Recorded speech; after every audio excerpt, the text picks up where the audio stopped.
सत्य वचन, अमर वचन, जीवित वचन, दिव्य वचन, सत्य वचन, अमर वचन, जीवित वचन। साई दा बामा बनी दा बामा बगरे रे सा रे सा रे सा रे सा। दिव्य वचन, सत्य वचन, अमर वचन, जीवित वचन, दिव्य वचन, दिव्य वचन।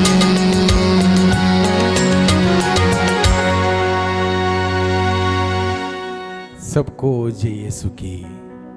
प्रभु यीशु क्रिस्त में प्यारे भाइयों बहनों,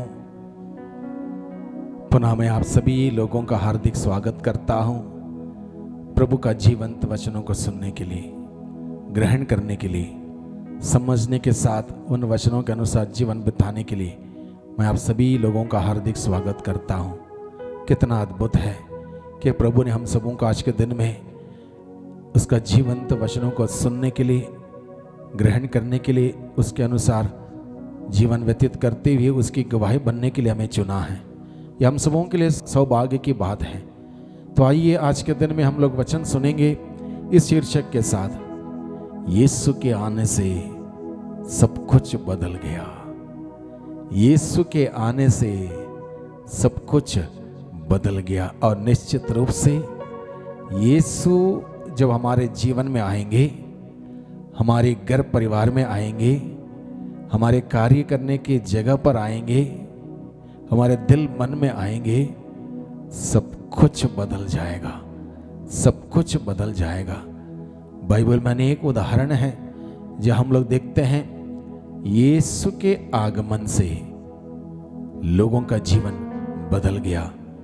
आज भी लोग साधनाओं में जाते हैं, बड़े बड़े सत्संग में जाके भाग लेते हैं, प्रभु का वचन सुनते हैं और उनका जीवन बदल जाता है। तो 40 की इस अवधि में प्यारे भाइयों बहनों, हम सभी प्रभु का वचन सुने, कैसे हम अपने जीवन में परिवर्तन लाएं, कैसे हम अपने आप को बदल दें, इस बारे में आज के दिन में हम लोग सुनेंगे। ये प्रसंग लिया है संत लूकास के द्वारा रचित सुसमाचार अध्याय 5 पद संख्या 1 से 11 का प्रसंग है। यीशु के आने से सब कुछ बदल गया।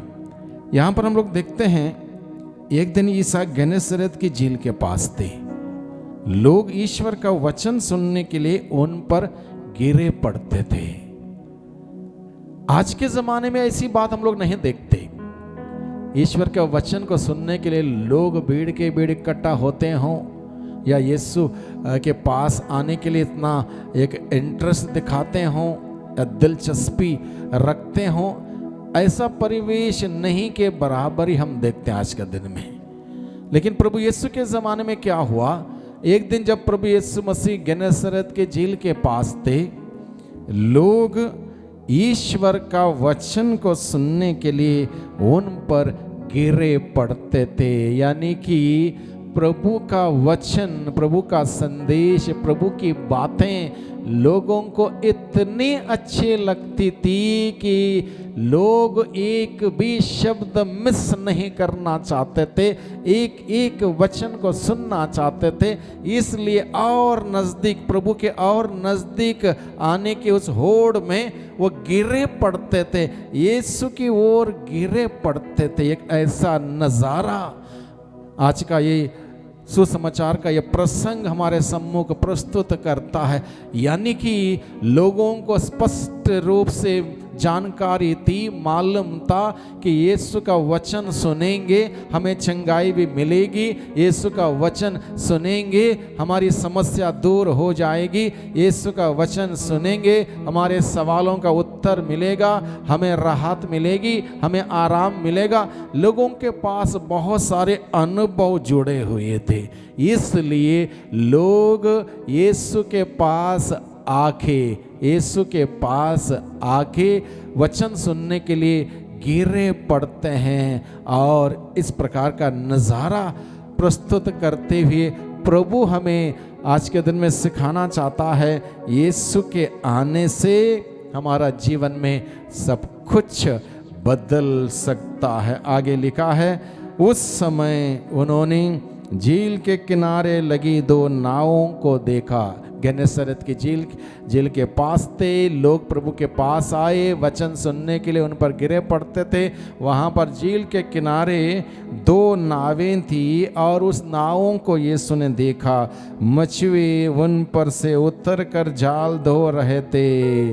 मछुए उन पर से उतर कर जाल धो रहे थे। संभवतः यह सुबह का समय था, इसलिए वो अपने घर वापस जाने के लिए अपने जाल मरम्मत कर रहे थे, वापस जाने की तैयारी कर रहे थे।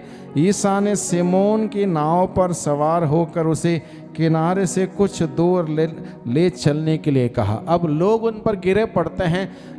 ये संभव नहीं था कि प्रभु वहाँ पर बैठकर उनको वचन सुनाए, इसलिए लोगों के भीड़ की उस उपद्रव से बचने के लिए उन्होंने सोचा कि अगर हम नाव में बैठकर थोड़ा किनारे से दूर जाके बैठ जाएंगे, लोग वहाँ पर पानी में नहीं आएंगे, लोग तट के किनारे बैठकर आराम से वचन सुनेंगे। इसलिए सिमोन की नाव पर बैठकर लोगों को यीशु ने वचन सुनाया, क्योंकि लोग वहाँ पर वचन सुनने के लिए आए थे। ईसा ने सिमोन के नाव पर सवार होकर उसे किनारे से कुछ दूर ले चलने के लिए कहा। इसके बाद वे नाव पर बैठे हुए जनता को शिक्षा देते रहे। लोगों को प्रभु शिक्षित करते रहे, लोगों को प्रभु शिक्षित करते रहे। हमें प्रभु की शिक्षा को ग्रहण करते हुए शिक्षित होने की आवश्यकता है। ये ज़रूर है, आज के दिन में लोग पढ़े लिखे हैं, लोगों के पास डिग्रियां हैं, लोगों के पास डिप्लोमा है, जबकि 100 साल पहले या उससे भी पहले लोगों के पास डिप्लोमा नहीं थे, लोगों के पास डिग्रियां नहीं थी, लोगों के पास पढ़ाई लिखाई नहीं थी, लेकिन उनके पास ईश्वर के वचन से शिक्षा थी। ईश्वर के वचन से वो शिक्षित थे, इसलिए उनका जीवन बहुत ही बेहतरीन था, उनका जीवन पवित्र था, उनके जीवन नेक था, उनका जीवन आदर्शमय था, क्योंकि ईश्वर के शिक्षा से शिक्षित हो चुके थे।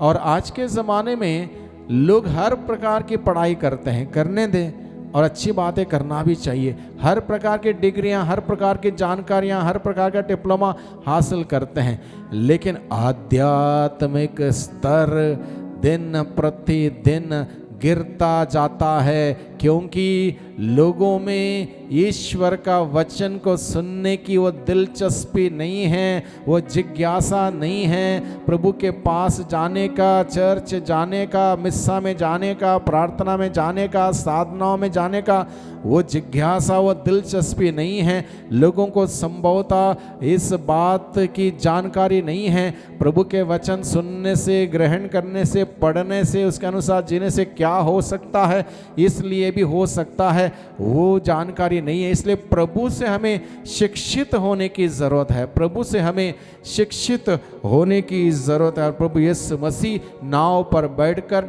लोगों को शिक्षित करते थे, शिक्षा देते थे, ईश्वर के राज्य के बारे में बताते थे, समझाते थे, और लोग बड़े बड़े आनंद के साथ प्रभु का जीवंत वचनों को सुनते थे। उपदेश समाप्त करने के बाद उन्होंने सिमोन से कहा, नाव गहरे पानी में ले चलो और मछलियां पकड़ने के लिए अपने जाल डाल दो।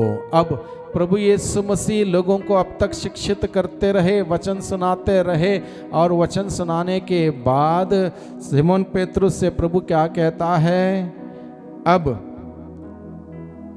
नाव गहरे पानी की ओर, नाव गहरे पानी में ले चलो और मछलियां पकड़ने के लिए अपने जाल डाल दो।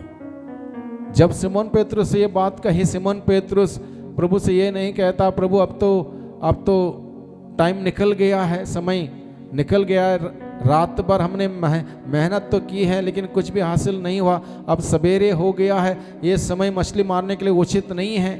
सिमोन पेतरुस अपनी जानकारी नहीं बताता है, बड़े विनम्रता से प्रभु की बात को सुनता है, प्रभु के आदेश को सुनता है, उस आदेश का पालन करता है, क्योंकि अब उसने प्रभु का वचन सुना। प्रभु का वचन हमें विनम्र बनाता है, प्रभु का वचन हमें विनीत बनाता है। प्रभु का वचन सुनने के बाद बड़े विनम्रता से सिमोन पेतरुस प्रभु के आदेश का पालन करने के लिए तैयार होता है। सिमोन ने उत्तर दिया, गुरुवर, रात भर मेहनत करने पर भी हम कुछ नहीं पकड़ सके, परंतु आपके कहने पर मैं जाल डालूंगा, आपके आदेश का पालन करूंगा। आपने जो कहा वैसा मैं करने को तैयार हूं, क्योंकि आपने कहा। क्योंकि सिमोन को भी यीशु का वचन सुनकर बहुत अच्छा लगा होगा, इसलिए यीशु के वचन के अनुसार कार्य करने के लिए सिमोन तुरंत तैयार होता है और वो कहता है, मैं आपके कहने पर जाल डालूंगा। हालांकि मुझे पता है कि अब मछली मारने का उचित समय नहीं है, सही समय नहीं है, लेकिन आपने कहा, आप पर भरोसा है, आपके वादे पर भरोसा है, आपके आदेश पर भरोसा है, आपने कहा, इसलिए मैं आपके कहने पर जाल डालूंगा। ऐसा करने पर बहुत अधिक मछलियां फंस गईं और उनका जाल फटने को हो गया। ऐसा करने पर, कैसा करने पर? आदेश का पालन करने पर, प्रभु पर भरोसा रखने पर, प्रभु के वचन पर भरोसा रखते हुए कार्य करने पर क्या हुआ? ऐसा करने पर बहुत अधिक मछलियां फंस गईं और उनका जाल फटने को हो गया। यानी कि अब क्या हुआ? ये झील वही है भाइयों बहनों, नाव वही है, जाल वही है, मछली मारने वाले भी वही है, कुछ भी नहीं बदला। वही झील, वही नाव, वही जाल, मछली मारने वाले भी वही। तो अब फर्क क्या हुआ? फर्क ये हुआ, पहले रात भर जब ये लोग मेहनत कर रहे थे, यीशु वहां पर नहीं थे, उनके जीवन में यीशु नहीं थे, उनके जीवन में यीशु का वचन नहीं था। जब यीशु का वचन के बगैर, यीशु की उपस्थिति के बगैर, यीशु के अनुग्रह के बगैर, यीशु के सामर्थ्य के बगैर जब ये लोग मेहनत कर रहे थे, कुछ भी हासिल नहीं कर पाए, कुछ भी हासिल नहीं कर पाए। एक छोटी मछली तक उन्हें नहीं मिली। लेकिन जब उन्होंने यीशु का वचन सुना, यीशु के वचन पर भरोसा किया, यीशु पर भरोसा किया, यीशु के वादे का, यीशु के आदेश का पालन किया, बड़े विनम्रता से उस आदेश का पालन किया, उनके जीवन में चिन्ह चमत्कार हो गया। इतनी सारी मछलियां फंस गईं कि वो संभाल नहीं पाए। उन्होंने अपने साथियों को इशारा करते हुए कहा, तुम भी आ जाओ, अपने नावों को भर दो। मछलियों से उन्होंने इतना भर लिया। कैसे ये हुआ? कैसे ये हुआ? ये तब हुआ यीशु के आने से। यीशु के आने से सब कुछ बदल गया। यीशु के आने से सब कुछ बदल गया। जो नावें खाली थी, जो जाल खाली था, इनका जीवन खाली था, इनकी जेबें खाली थी, सब कुछ शून्य हो गया। सब कुछ शून्य, कुछ भी हासिल नहीं हुआ। अब यीशु के आने से नावें मछलियों से भर गई, जाल मछलियों से इतना भर गई कि फटने को हो गई। इनका जीवन जो अभी तक खाली था, आनंद से, आश्चर्य से, उल्लास से भर गए। सब कुछ बदल गया। यीशु के आने से सब कुछ बदल जाता है। प्यारे भाइयों बहनों, हो सकता है हमारे जीवन में कई बार हम लोग ऐसा अनुभव करते होंगे, रात भर हम मेहनत करते हैं, दिन भर मेहनत करते हैं, सुबह शाम मेहनत करते हैं, कोई लोग दिन रात मेहनत करते हैं, तब भी हासिल कुछ नहीं होता, तब भी हासिल कुछ नहीं होता। हमारे पास कुछ भी नहीं है, आर्थिक तंगी बनी हुई है, घर में समस्या बनी हुई है, लड़ाई झगड़ा है, अलग अलग प्रकार के क्लेश हैं घर में, बरकत नहीं है। प्रभु के पास जाएं, प्रभु का वचन सुने, वचन के अनुसार कार्य करें, प्रभु पर भरोसा रखें, प्रभु के आदेश का पालन करें, सब कुछ बदल जाएगा। प्रभु को अपने जीवन में आने दें, हमारे व्यवसाय में प्रभु को आने दें, हमारे घर परिवार में प्रभु को प्रवेश करने दें, हमारे जीवन का संचालन पवित्र आत्मा के हाथों में दें, सब कुछ बदल जाएगा। यीशु के आने से हमारे जीवन में परिवर्तन आएगा, सब कुछ बदल जाएगा। हम अपने बलबूते हो सकता कुछ भी नहीं कर पाएंगे, मेहनत हम करते होंगे, भागदौड़ हम करते होंगे, अलग अलग प्रकार का काम धाम हम करते होंगे, लेकिन कुछ भी हासिल नहीं होता, बरकत नहीं है।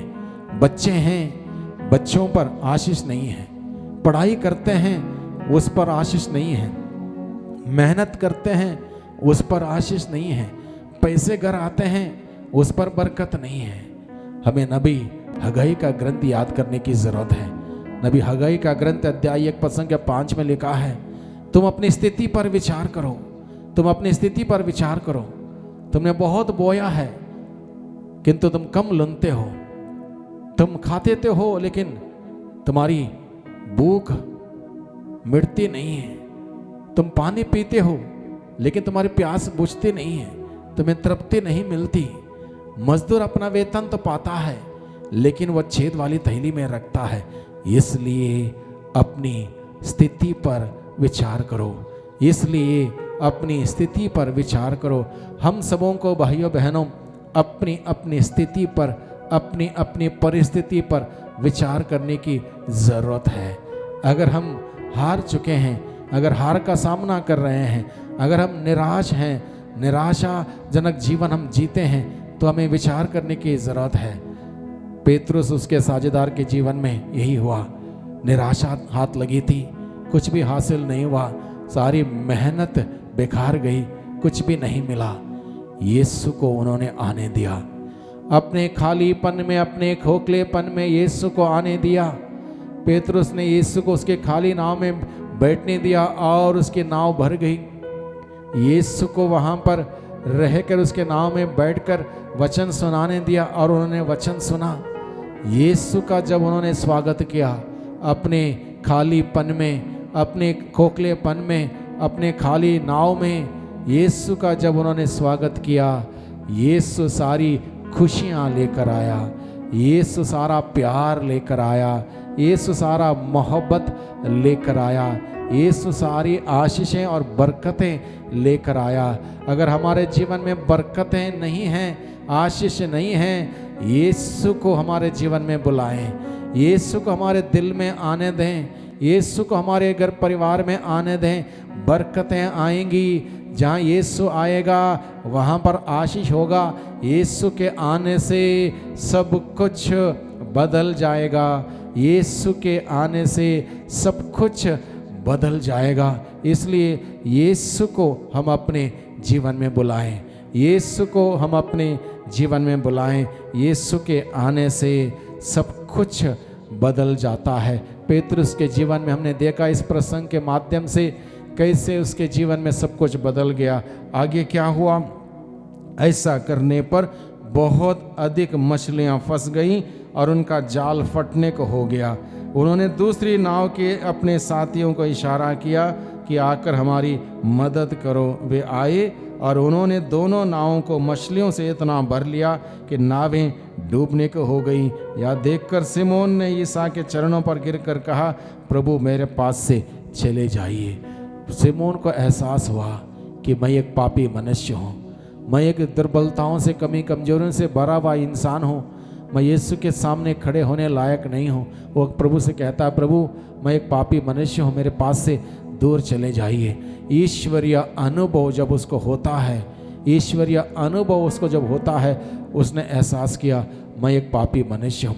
जब हम प्रभु के पास जाएंगे, अपने पापों को स्वीकार करेंगे, पापों के लिए पश्चाताप करेंगे, प्रभु हमें क्षमा करेगा, हमें बरकत देगा। और कई बार हमारे पापों के वजह से, पाप के बंधनों के वजह से हमारे घर में बरकत नहीं है, बच्चों पर बरकत नहीं है, परिवार में बरकत नहीं है, व्यक्तिगत जीवन में बरकत नहीं है, भले ही बहुत कुछ हम करते हैं। यहाँ पर पेतरुस इस बात को उजागर करता है। उसके जीवन में अब तक आशीष क्यों नहीं थी?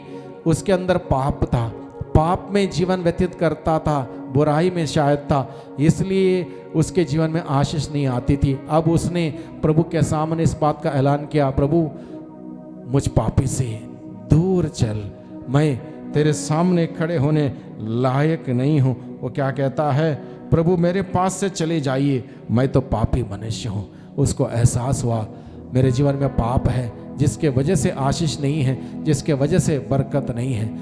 पापों के लिए पश्चाताप करेंगे, पाप स्वीकार करेंगे, यीशु हमारे जीवन में आएगा। पापों के लिए पश्चाताप करेंगे, पाप स्वीकार करेंगे, तो यीशु हमारे जीवन में आएगा। जब यीशु हमारे जीवन में आएगा, आशीषें आएंगी, बरकतें आएंगी, जीवन आएगा, खुशियाँ आएंगी, शांति क्षमा आएगी। यीशु का हमारे जीवन में स्वागत करें, पश्चाताप करते हुए, पाप स्वीकार करते हुए यीशु का हमारे जीवन में स्वागत करें, यीशु का हमारे जीवन में स्वागत करें, यीशु को हमारे जीवन में बुलाएं। यीशु आएगा, सब कुछ बदल जाएगा। यीशु आएगा, सब कुछ बदल जाएगा। इसलिए यीशु को प्यारे भाइयों बहनों हम अपने जीवन में बुलाएं, हमारे जीवन में स्वागत करें, और यीशु हमें बदल देगा। सब कुछ हमारे साथ, सब कुछ बदल देगा। एक नया जीवन हमें देगा, नया आनंद, खुशियाँ देगा, नई दिशा देगा। इसलिए भाइयों बहनों, आज के दिन में जब हम लोग प्रभु का वचन सुनते हैं, प्रभु से हम प्रार्थना करें, प्रभु मेरे जीवन में आ जा, मुझे पश्चाताप का वरदान दे, ताकि मैं आपको मेरे दिल से, मन से आपका स्वागत कर सकूं, मेरे जीवन में आपका स्वागत कर सकूं। प्रभु मेरे जीवन में आ जा, तेरे बगैर मेरा जीवन कुछ भी नहीं है, मैं कुछ भी नहीं कर पाता हूँ। तू ही मेरी ताकत है, तू ही मेरा बल है, तू ही मेरा सर्वस्व है। तेरे सिवा मैं कुछ भी नहीं हूँ, कुछ भी नहीं कर सकता हूँ। मुझे तेरी ज़रूरत है प्रभु, मुझे तेरी ज़रूरत है। मेरे जीवन में आ जा, मेरे जीवन में आकर मेरे जीवन को बदल दे, मेरे परिवार को बदल दे। यीशु से हम प्रार्थना करें। जब यीशु आएगा, प्यारे भाइयों बहनों, सब कुछ हमारे जीवन में, हमारे परिवार में बदल जाएगा, नवीनीकरण होगा। और ये समय है 40 की ये अवधि नवीनीकरण का समय है, आध्यात्मिक नवीनीकरण का समय है। व्यक्तिगत जीवन में, पारिवारिक जीवन में, पल्ली के जीवन में हम लोग नवीनीकरण करें, और उसके लिए हमें यीशु का स्वागत करना होगा, यीशु को बुलाना होगा अपने जीवन में। जब यीशु आएंगे, सब कुछ बदल जाएगा, सब कुछ नया होगा। इसलिए प्यारे भाइयों बहनों, प्रभु यीशु को हम अपने जीवन में स्वागत करें। आइए हम प्रार्थना करें। सर्वशक्तिमान पिता परमेश्वर, धन्यवाद देते हैं आज के दिन के लिए, आज के वचनों के लिए। आज के वचनों के द्वारा प्रभु आपने हम सबों को अनुग्रहित किया है।